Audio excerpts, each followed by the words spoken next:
Hey guys, and welcome back to Battlefront updates and some very exciting details, because I just played the Death Star right behind us here at the EA Business Lounge at Gamescom, and to my surprise I'm actually allowed to talk about it, which I was not expecting.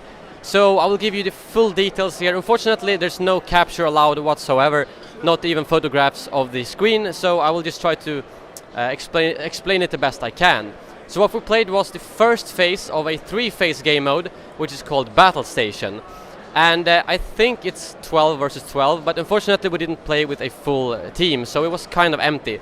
The first phase takes place around the Star Destroyer located in an asteroid field, so it's quite far away from the Death Star.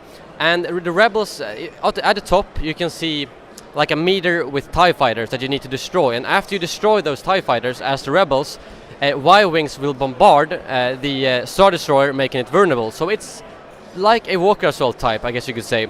And when that happens, 3 parts of the Star Destroyer will be damageable, I guess you could say, which is the 2, I don't know the word of them, but like 2 big balls on the top, as well as another ball below the Star Destroyer. And when you destroy those 3, you will be able to destroy the command bridge. And after that, that phase is won, as far as I know, because the game mode ended for us when we destroyed the Star Destroyer. And it actually, I think it was a 10-minute timer in total. And you did this over and over, and we actually only had like 1 minute left on the timer when we destroyed the Star Destroyer, so it's probably going to be quite even.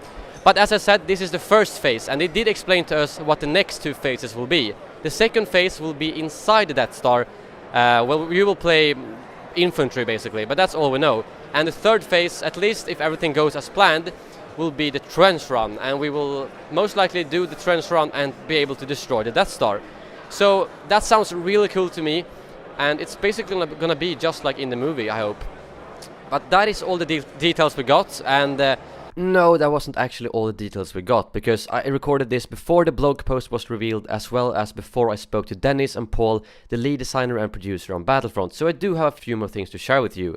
First off, the droid we are going to escort in the second part is actually R2-D2, and he will be playable, so you will be able to control R2-D2 while he escapes the Death Star. And you will also be able to play as Chewie and Bossk in this phase. And in the third phase, you will be able to play as Luke's Red 5 X-Wing as well as Vader's TIE Advanced.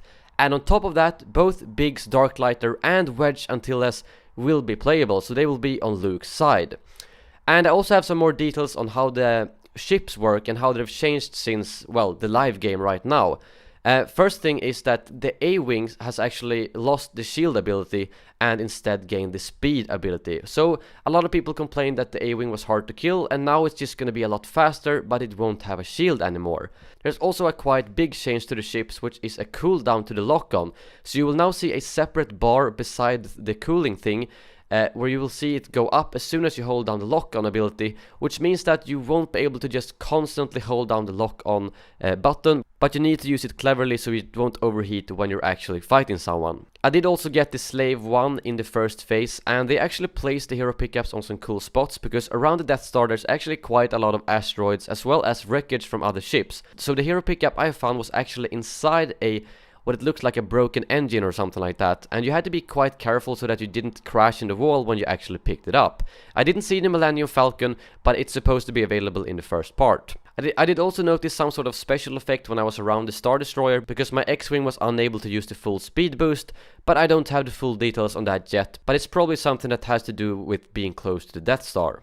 I think that was all the details we got when I played it, and the best part for me was definitely flying around the Star Destroyer, trying to dodge or lose the TIE fighters following me at the same time as I do damage to the vulnerable points.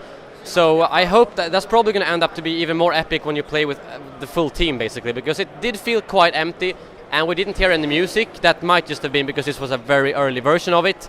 But other than that, I think this is going to turn out to be a really cool game mode, and I can't wait until we get the chance to see both the Phase 2 and Phase 3. But yeah, that is all details for now. If you have any questions, make sure to leave them in the comments below and I will do my best to answer them. Thank you very much for watching, and as always, may the Force be with you.